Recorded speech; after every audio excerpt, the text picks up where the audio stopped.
Christmas Eve has a strange kind of silence, the kind that makes you think too much. Hi everyone, I'm Hannah Carter. I'm sitting on my couch in my small city apartment, staring at my phone's black screen as the lights from the Christmas tree blink faintly beside me. 3 missed calls from Mom glare back. I already know what they're about. They're not calls to ask how I'm doing, or if I'll come home for the holidays. No, they're probably updates about my sister Jasmine, the family's golden girl, the shining star who can do no wrong. You know how every family has that one perfect child? The one who never seems to stumble, who soaks up all the attention while you're left standing in the shadows. That's Jasmine. My mom might as well polish her a crown at this point. Hannah, why can't you be more like your sister? She just closed another client deal. Mom's voice from last week's dinner echoed in my head. I'd bit my tongue at the time, even though that so-called client meeting was one I had arranged, not Jasmine. She took the credit, of course. That's always been the story of my life. Ever since Dad passed away 5 years ago, it's like I've been invisible. I graduated top of my class in business administration. Full scholarship, internships, late nights, the works. Jasmine barely made it through community college, but guess who got the BMW for graduation? Spoiler, it wasn't me. When I asked Mom about it, she smiled that tired, patronizing smile. Sweetheart, Jasmine needs to maintain a certain image for her social circle. You understand, right? You're the practical one, the practical one. Translation: we don't need to show you off because you're not the impressive one. But I swallowed it all. The favoritism, the comparisons, the quiet humiliation, until last month. That's when everything changed. It was supposed to be a family bonding trip to Crystal Bay Resort. Mom had insisted. We need to stick together, Hannah. It'll be good for us. I should have known better. When we checked in, there was a problem with the booking. Only one luxury suite was available. Mom clutched her designer purse like it was a lifeline and sighed dramatically. Oh dear, only one?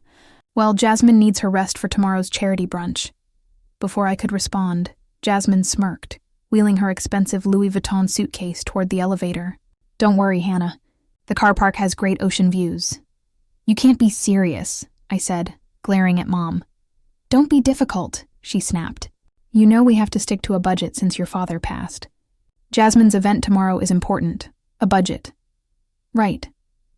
This from the woman wearing brand new Louboutin heels I'd seen the receipt for. $945.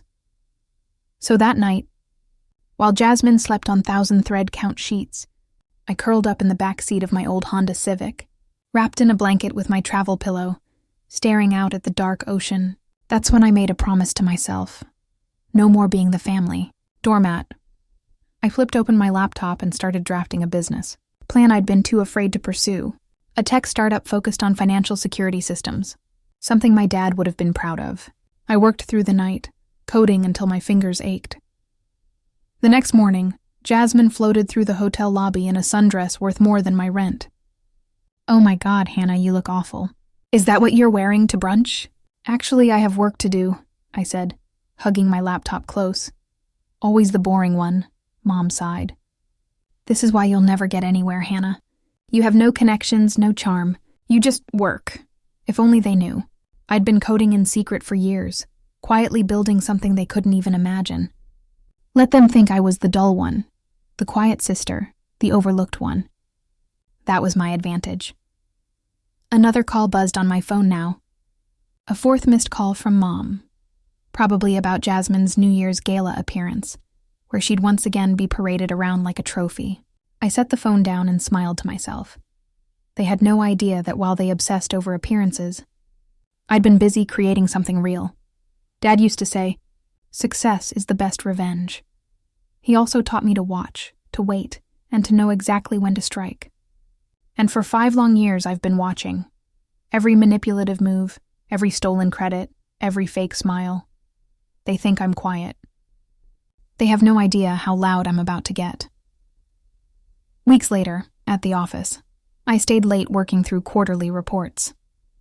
The building was silent except for the hum of the computers. That's when I noticed it. Something off in the financial data. A pattern of small, strange transfers that didn't match our operations. Still here? Don't you have a life? Jasmine's voice startled me. She leaned against my cubicle wall, her designer bag swinging from her arm. "Just finishing the Henderson account," I said carefully. "Oh, I already told the board I completed that one," she said breezily, flipping her hair. I froze. "You what?" "Relax. They'd never believe you did it anyway. Everyone knows you're barely keeping it together." I clenched my fists, remembering the Wilson contract, the one I'd secured but somehow lost from my desk, only to reappear in Jasmine's files days later with her name plastered on it.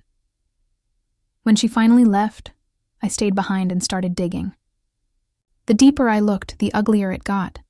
A string of small but steady money transfers leading to an account in the Cayman Islands. Each one tiny enough to avoid attention, but together, they added up to something big. "What are you doing here so late?" "Carl, the night security guard, startled me." "Just catching up on work," I said quickly, closing my laptop. "Oh, by the way," he said, "your mom dropped off some files for tomorrow's meeting. Want me to bring them over?"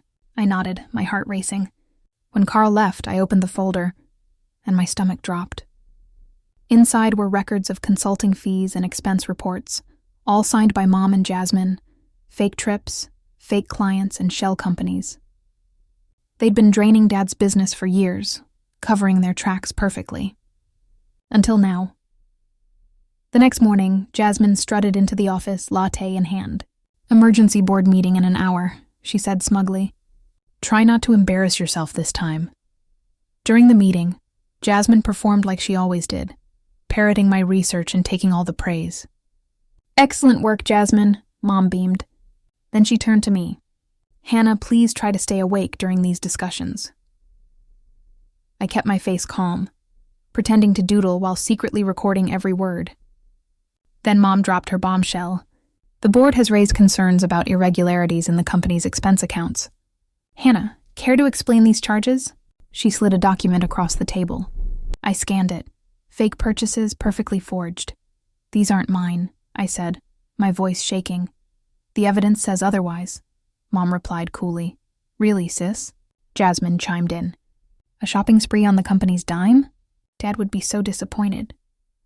That night, I didn't go home. I stayed in the office, collecting everything. Every falsified report, every forged transaction, every shell payment. I backed them all up onto a private encrypted server.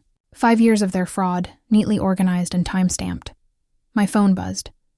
A text from Jasmine. "Board's considering suspension pending investigation. Shouldn't have played with the big leagues, little sis." I smiled faintly, typing nothing back. She had no idea what I'd uncovered.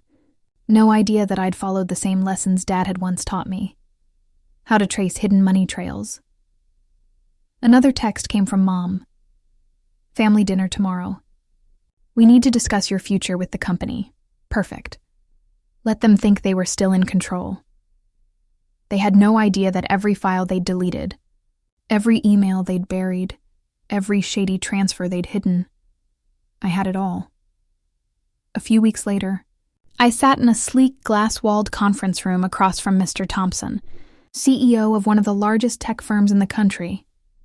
"We're thrilled to invest $10 million in your security software, Miss Carter," he said, smiling. "Your algorithm for detecting financial fraud is groundbreaking." I smiled back. "Thank you. I've had some unique testing environments. Back at the family office, I kept up my quiet act, pretending nothing had changed. Jasmine still tossed me paperwork and insults as if I were her assistant. "Did you finish those reports?" she asked one afternoon, dropping a stack of files onto my desk. "Almost," I said calmly. "How's the Robertson account?"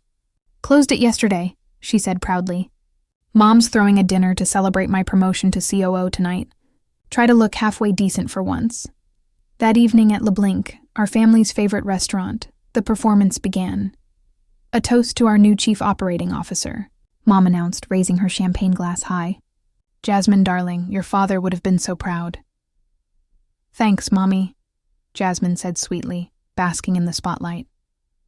"I just wish certain people knew what real success looks like." Her eyes flicked toward me. "The Robertson account was quite impressive," I said quietly, sipping my water. "See?" Jasmine smirked. "Even Hannah can recognize excellence when she sees it." Especially the part where you used my proposal word for word, I said softly. Even left the typo I deliberately put on page 4. The silence that followed lasted 3 whole seconds. Don't be ridiculous, Mom snapped. Jasmine worked hours on that presentation. Really? I asked. When? Between her 3-hour spa session on Tuesday and her long lunch Wednesday? You're just jealous, Jasmine hissed. Face it, Hannah. You'll never be anything more than a glorified secretary. I smiled and reached into my bag, pulling out an envelope. Actually, I said, sliding it across the table. This is my resignation.